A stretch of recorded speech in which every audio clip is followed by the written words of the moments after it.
Hi peepers, welcome to Aadhan మరోకోణం. నేను మీ ప్రసాద్. జగన్కు ముందు నుయ్యి వెనక కొయ్యి. విషయం ఏంటి అంటే, మాజీ ముఖ్యమంత్రి జగన్మోహన్ రెడ్డి గారు మొన్న ఎన్నికల్లో ఓటమి పాలైన దగ్గర నుంచి మరి ఆయన టైం బాగోలేదేమో కానీ ఎందులో చేయి పెట్టినా కానీ అది మసైపోతూ ఉంది. ప్రధానంగా ఏంటి అంటే అసెంబ్లీ సమావేశాలు. ఇది జగన్మోహన్ రెడ్డి గారికి మింగుడు పడని అంశం. ఎందుకు? ఒకటి, స్పీకర్గా అయ్యన్న పాత్రుడు గారు, రెండు, డిప్యూటీ స్పీకర్గా ఉంది రఘురామకృష్ణరాజు గారు. సో అసెంబ్లీకి వచ్చామనుకోండి, ఖచ్చితంగా అధ్యక్ష నమస్కారం అని చెప్పి సభా సాంప్రదాయాలన్నీ కూడా పాటించాలి. ఇది ఒకటి. దాని తర్వాత మరి ప్రతిపక్ష హోదా లేదు, ఆయన ప్రతిపక్ష హోదా కావాలంటారు. అదేమో సంఖ్యాపరంగా బలం లేదు. మరి అట్లా కోర్టుకు వెళితే కోర్టు కూడా ఏమని చెప్తుంది, ఏదైతే స్పీకర్ గారు ఆయనకు విచక్షణ రహిత అధికారాలు ఉంటాయి కాబట్టి ఆయన ఓకే అంటే నడుస్తుంది. ఇదే జరుగుతుంది, అంతకుమించి ఇంకేమీ జరగదు. అయితే ఇప్పుడు ఆయనకి ప్రధానంగా ప్రతిపక్ష హోదా కావాలి అని ఎందుకు పట్టుబడుతున్నారు అని అంటే సమయం సమయం సమయం. వాస్తవంగా అక్కడ హోదా రాదు అని తెలుసు, అడిగినా ఇవ్వరు అని తెలుసు. కాకపోతే అదిగో నేను అడుగుతుంటే వాళ్ళకి ఇవ్వట్లేదు కాబట్టి నేను వెళ్ళను అనేది ఈయన ఒక రీజన్ చూపించుకోవడానికి మాత్రమే. ఇది ఎలా ఉంటుందంటే మీకు చిన్న ఎగ్జాంపుల్ చెప్తా. అమరావతి పరిధిలో ఉన్నటువంటి ఎలక్ట్రానిక్ జోన్ R5 జోన్గా పరిగణించబడింది కదా. అది ఇది 2014 నుంచి 19 మధ్యలోనే. మరి దాన్ని ఈయన 3 రాజధానుల ప్రతిపాదన తీసుకొచ్చిన తర్వాత R5 జోన్లో అక్కడ పేదలకు ఇళ్ళు స్థలాలు ఇస్తానని చెప్పేసి జోగి రమేష్ను కూడా పక్కన పెట్టుకొని మీటింగ్ పెట్టారు. చూసారా? ఎందుకని పెట్టారు? నిజంగా ఇద్దామనే? ఏదో అట్లా అన్నమాట. వాస్తవంగా ఏంటి అంటే అది ఇవ్వాలి అంటే సాధ్యపడదు, న్యాయపరమైన ఇబ్బందులు ఉంటాయి, కోర్టుపరమైన ఇబ్బందులు ఉంటాయి. కాబట్టి సో మనం ఇద్దామనే చూపిద్దాం, ప్రజలకి ఇద్దామని చూపిస్తే న్యాయపరమైన చిక్కులు ఉంటాయి. కాబట్టి ఇదిగో నేను ఇద్దాం అనుకునేసరికి ఈ విధంగా వీళ్ళు అడ్డం పడ్డారు, కోర్టుకు వెళ్ళారు, కోర్టు ఆపేసింది అనేది ప్రొజెక్ట్ చేయడానికి. సో పాసిబిలిటీ లేని చోట నేను చేస్తున్నాను కానీ సాధ్యపడట్లేదు అని చూపించుకోవడానికే. సో యాజ్ ఇట్ ఈజ్గా ఇక్కడ కూడా అసెంబ్లీకి ఏంటి అంటే, నేను రావాలి అని అంటే నాకు ప్రతిపక్ష హోదా ఇవ్వండి అంటాడు. అక్కడ ప్రతిపక్ష హోదా ఇవ్వరు కాబట్టి నేను అసెంబ్లీకి రాను అంటారు. ఇది సంగతి. వీటికి ఫుల్ స్టాప్ పెట్టేలాగా స్పీకర్ మరియు డిప్యూటీ స్పీకర్ ఏం చెప్పారు, 60 రోజులు కనుక రాకపోతే ఖచ్చితంగా అనర్హత వేటు వేస్తాం అని చెప్పేసి అన్న తర్వాత పునరాలోచించుకొని మొన్న వచ్చారు. ఏది? గవర్నర్ గారి ప్రసంగం రోజున. ఆ రోజు వచ్చి ఏదో నామమాత్రంగా ఒక 5-6 నిమిషాలు ఉండేసి ఇక అంతే రామ్ చెప్పేశారు. అయితే ఇంకేముంది, మన అటెండెన్స్ పడిపోయింది, 60 రోజులు అన్నారు కదా, అది పోయింది, అనర్హత వేటు నుంచి మనం తప్పించుకున్నాం అనే ఉద్దేశం. తీరా కట్ చేస్తే ఆ రోజు గవర్నర్ గారి ప్రసంగం ఉంది కాబట్టి దానిని 10 దినాలుగా పరిగణించము అని చెప్పేసి అన్నారు. అరే ఇది పెద్ద చిక్కులాగా ఉందే అని చెప్పేసి మరలా అనిపించింది. సో వాళ్ళ పార్టీకి సంబంధించిన ఎమ్మెల్సీలతోనూ ఎమ్మెల్యేలతోనూ వీళ్ళందరితో కూడా చర్చలు జరిపారు. ఏమి చర్చించుకున్నారు అని అంటే, మరలా అసెంబ్లీకి వెళదామా, లేకపోతే అనర్హత వేటు పడబోతుంది కాబట్టి మరలా వెళ్ళాలంటే ఏం చేయాలి? ఇదే ఇక్కడ మదన పడుతున్న అంశం. ప్రధానంగా ఈ రేపు 28వ తేదీన బడ్జెట్ సమావేశం. సో ఈ బడ్జెట్ సమావేశాలకి వెళ్ళాలి.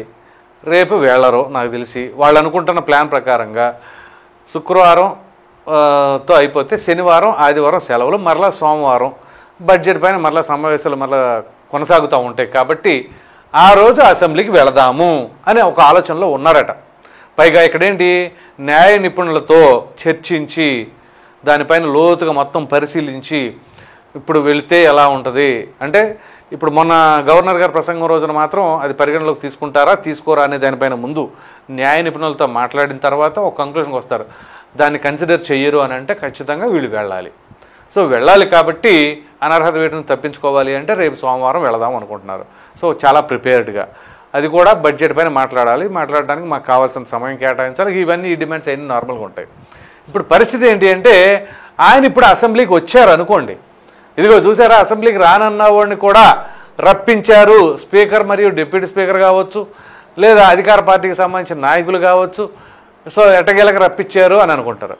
సో అందుకని అలా అనుకుంటే మరలా మన పరువు పోయిద్దేమో అనే ఉద్దేశం. వెళ్ళకపోతే అనర్హత వేటు పడిద్దేమో. సో అందు గురించే ఇక్కడ ముందు నుయ్యి వెనక గొయ్యి అని ఉంటుంది. ఒకవేళ ఇప్పుడు అసెంబ్లీకి వచ్చారనుకోండి, ఏం జరుగుతుంది?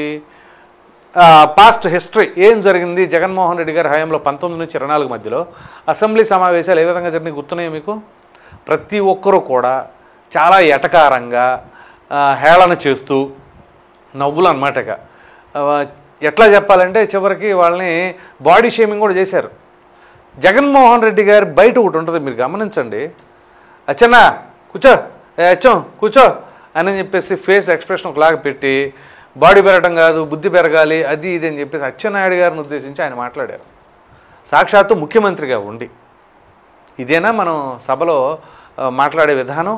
ప్రజలందరూ గమనిస్తున్నారు అనే అంశం ఏం మాత్రం కూడా పరిగణలోకి తీసుకోవాలి. మరలా మీరు అనుకుంటారు ఇప్పుడు చూసేవాళ్ళందరూ అదేంటి ఇంకా చాలామంది అనేక రకాలుగా మాట్లాడారని.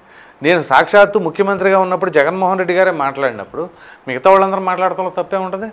సో అందుకు అతిథులేం కాదు, రోజా గారు కావచ్చు, జోగి రమేష్ కావచ్చు, మన కొడాలి నాని కావచ్చు, గుడివాడ అమర్నాథ్ కావచ్చు, అబ్బో హేమాహేమీలు ఉండారులే. వీళ్ళందరి గురించి చెప్పాలంటే చిట్టపొద్దు చాలా ఉంటుంది. సో అసలు ప్రజలకు ఉపయోగపడే అంశాల కంటే కూడా ప్రతిపక్షాలని లేదా ప్రతిపక్ష నాయకులని ఆ పార్టీలకు సంబంధించిన నాయకుల్ని వాళ్ళని టార్గెటెడ్ చేసి ఇష్టానురీతిగా బాడీ షేమింగ్లు చేయటాలు, వ్యక్తిత్వ హననాలు చేయటాలు, వీటికి కేటాయించారు సమయాన్నంతా కూడా. అక్కడ ప్రజాధనం దుర్వినియోగ పాలు చేసింది ఎవరు అంటే వాళ్ళు. సో ఇవన్నీ ఒకసారి రివైండ్ చేసుకుంటే ఎలా ఉంటుంది? సో అదే పరిస్థితి ఇప్పుడు జగన్మోహన్ రెడ్డి గారికి ఎదురు కాబోతుందా? అప్పుడు మామూలు కాదు కదా, అనేక రకాలుగా చేశారు. సో ఇప్పుడు జగన్మోహన్ రెడ్డి గారు అవన్నీ ఖచ్చితంగా రివైండ్ అవుతాయి. రివైండ్ అయినప్పుడు ఆటోమేటిక్గా ఇవన్నీ తెరపైకి వస్తాయి. అప్పుడు గబక్కన ఎవరైనా సరే ఏదైనా మాట అన్నారనుకోండి అబాస్ పాలైపోతారు. సో ఈ అవమానాలను తట్టుకొని మన అసెంబ్లీకి వెళ్ళాలా? వెళ్ళకపోతే అనర్హత వేటు పడనుందా? మరి వెళితే ఏం జరగబోతుంది? పైగా రఘురామకృష్ణరాజు గారు అవసరమైతే వీళ్ళు మాట్లాడే సమయానికి ఆయన సీట్లో కూర్చున్నారనుకోండి ఇంకా మామూలుగా ఉండదు. అప్పటిక అసలు ప్రజలందరూ కూడా చాలా ఆసక్తికరంగా ఎదురు చూస్తూ ఉన్నారన్నమాట. ఒకప్పుడు బాహుబలి సినిమా కోసం ఎట్లా ఎదురు చూసి ఉండారో అది సీక్వెల్ కోసం బాహుబలి 2. సో అట్లాగే ఈ అసెంబ్లీ సమావేశాలు జగన్మోహన్ రెడ్డి గారు పాల్గొంటే అక్కడ ఆయన మాట్లాడుతుంటే స్పీకర్గా రఘురామకృష్ణరాజు గారు ఉన్నా అయ్యన పాత్రుడు గారు ఉన్నా పర్వాలేదు, ఇద్దరిని బాగానే ఇచ్చేశారు కదా వీళ్ళు అధికారంలో ఉండగా. సో ఇప్పుడు వాళ్ళు అక్కడ కూర్చున్న తర్వాత ఆ రియాక్షన్స్ కోసం ఎదురు చూస్తూ ఉంటారు ప్రజలు. జగన్మోహన్ రెడ్డి గారు మాట్లాడేటప్పుడు రఘురామకృష్ణరాజు గారి రియాక్షన్ ఎట్లా ఉంది, at the same time Chandrababu గారు ఎట్లా చూస్తున్నారు, మరి పవన్ కళ్యాణ్ గారి రియాక్షన్ ఎట్లా ఉంది, ఇవన్నీ కూడా ఆ రియాక్షన్స్ అనేవి చాలా చాలా ఇంపార్టెంట్ అనమాట. సో మరి ఈ నేపథ్యంలో జగన్మోహన్ రెడ్డి గారు వీటన్నిటిని పట్టించుకుంటారా?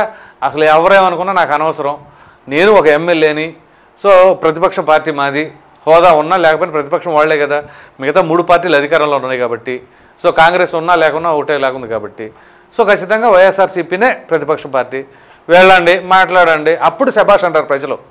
చూసారా? అదే సమయంలో ఇక్కడ అధికార పార్టీకి సంబంధించిన నాయకులు కూడా కొంచెం గౌరవాలు పాటిస్తారనుకుంటున్నాను. ఎందుకంటే వాళ్ళకిలాగా బిహేవ్ చేయకుండా, వాళ్ళ ఎమ్మెల్యేలు మాట్లాడినట్టు మాట్లాడకుండా, మరీ అవహేళనలకు పోకుండా ఉంటారని చెప్పేసి అనుకుంటున్నాం. మరి చూడాలి వీళ్ళు అంటే అప్పుడు టిట్ ఫర్ ట్యాట్ లాగా ఏమైనా మరి చూస్తారా? అఫ్కోర్స్ ఒకళ్ళిద్దరన్నా టార్గెట్ చేస్తారులే, చేయకుండా ఎలా ఉంటారులే, కానీ కంప్లీట్గా వదిలేస్తారు అని అనలే. కానీ వాళ్ళకలాగా గంప గుర్తుగా ఒకేసారి అందరం మీద పడిపోయలేదు. అంతెందుకు జగన్మోహన్ రెడ్డి గారు అన్నారు డైరెక్ట్గా, మేము ఎంతమంది 151 మంది ఉన్నాం, ఒకసారి మీ వాళ్ళు ఎంతమంది ఉన్నారో లెక్క చూసుకోండి, ఒకసారి మేము కనుక కళ్ళు ఎత్తి గట్టిగా కన్నెర చేస్తే ఏమైపోతారు అనే టైప్లో జగన్మోహన్ రెడ్డి గారు మాట్లాడారు. అదే డైలాగ్ ఇప్పుడు రివర్స్ అయిపోయిందిగా. అప్పుడు 151, ఇప్పుడు 164. కళ్ళు ఎర్ర కూడా చేయవసరం లేదు, మామూలుగా చూస్తే చాలా అట్లా ఉంటుంది పరిస్థితి. ఎందుకంటే ప్రతిపక్ష హోదా కూడా లేదు కదా. సో ఆ విధంగా ఉంటుంది. కాబట్టి ఎప్పుడైనా సరే అధికారం శాశ్వతం కాదు, అధికారం శాశ్వతం కాదని జగన్మోహన్ రెడ్డి గారు ఇప్పుడు చెప్తున్నారు. మరి వాళ్ళు అధికారంలో ఉన్నప్పుడు అదే భావించారా? అధికారం అప్పుడు శాశ్వతం అన్నారు కదా, 30 years అన్నారు అప్పటి నుంచే. మరలా ఇప్పుడు అదే పాట వదలట్లేదు అనుకోండి, మరలా 30 years అంటున్నారు. ఈ 30 years ఫార్ములా ఏంటి ఎవరికి అర్థం కావట్లా. కనీసం ప్రజలు మొన్న వాళ్ళు ఉన్న ఏదైతే ఊహా ప్రపంచంలో ఉన్నారో దాని నుంచి దించేశారు కదా, తల్ల కిందులు అయిపోయింది కదా.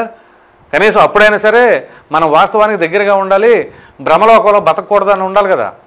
అలా ఏముండదు, మళ్ళా కొత్త లోకాన్ని సృష్టించేసుకుంటారు, ఆ భ్రమలో వాళ్ళు బతికేస్తూ ఉంటారు అన్నట్లుగానే ఉంది. సో ఆ ఓటమి వల్ల పాఠాలు ఏమీ నేర్చుకున్నట్టు లేదు.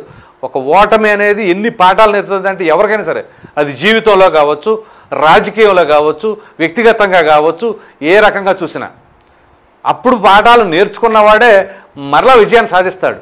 ఓటమి ఎదురైనా కానీ ఆ దారి మార్చుకోలేదనుకోండి, ఇక ఆ ఓటమి అలాగే అలవాటు పడిపోద్ది, ఇక దానికి వాళ్ళు అలవాటు పడిపోతారు. ఇది మొత్తానికి పరిస్థితి. మరి చూద్దాం జగన్మోహన్ రెడ్డి గారు ఏం చేస్తారు. అసలు ఇప్పుడు మల్లగుల్లాలు పడుతున్నారు కదా, పైగా న్యాయ నిపుణులతో కూడా చర్చిస్తున్నారట. మరి వెళ్ళాలా వద్దా, వెళితే ఏం చేయాలి, వెళ్ళకపోతే ఏం జరుగుతుంది, ఒకవేళ వెళ్ళిన తర్వాత ఇదిగో రానన్నట్టు చూసారు రప్పించారా అని మళ్ళీ అవహేళన చేస్తారనే భయంతో ఏమైనా రాకుండా ఉంటారా, అసలు అలా రాకపోతే అనర్హత వేటుపడడం ఉందా, ఇదంతా కూడా న్యాయ నిపుణులతో చర్చించిన తర్వాత నిర్ణయం తీసుకుంటారట. అఫ్కోర్స్ సమయం పెద్దగా లేదు కాబట్టి ఈ 2-3 రోజుల్లో నిర్ణయం తీసుకొని ఏదైనా ముందు ప్రజల కోసం అయితే ఖచ్చితంగా వీళ్ళు రావాలి అసెంబ్లీకి. వాళ్ళకి వీళ్ళకి వ్యక్తిగతంగా ఎవరికి ఎన్నున్నా అది అనవసరం, ప్రజల తరపున మాట్లాడాలి. ప్రతిపక్షం అంటే అదే కదా, హోదా ఉన్నా లేకున్నా సరే నిలదీయాలి. అధికార పార్టీకి సంబంధించిన వాళ్ళలో తప్పొప్పులు ఏమైనా ఉన్నా లేకపోతే ఇచ్చిన హామీలు నెరవేర్చలేకపోయినా ఖచ్చితంగా నిలదీయవలసిన బాధ్యత వాళ్ళకైనా ఉంది. ఆ సమయం అనేది వాళ్ళకున్న అప్పుడు స్పీకర్ గారు ఇచ్చిన దాన్ని బట్టి ఉంటుంది. అంతేగాని ఆ ఇచ్చిన సమయంలో అది 2 నిమిషాలు కావచ్చు, 5 నిమిషాలు కావచ్చు, ఆ సమయంలో గట్టిగా ప్రశ్నించండి, అప్పుడు ప్రజలు హర్షిస్తారు. మరి చూద్దాం ఈ రకంగా వీళ్ళు కన్స్ట్రక్టివ్గా వెళ్ళి ప్రశ్నిస్తారా, లేకపోతే ఇదిగో ఆందోళన చేసుకొని ఏదో వాకౌట్ చేసేస్తారా, ఏం చేస్తారనేది. ఈ వీడియో కనుక మీకు నచ్చినట్లే లైక్ చేయండి, షేర్ చేయండి. అదేవిధంగా జగన్ పరిస్థితి అసెంబ్లీ విషయంలో ముందు నొయ్యి వెనక గొయ్యి అని మనం ఇప్పుడు ఏదైతే విశ్లేషణ చేసుకున్నామో దానిపైన మీ విలువైన అభిప్రాయాన్ని కామెంట్ రూపంలో ఖచ్చితంగా తెలియజేయండి. మరిన్ని వీడియోస్ కోసం మన ఆదాన్ ఛానల్ని సబ్స్క్రైబ్ చేయడం మాత్రం మర్చిపోండి. Thank you.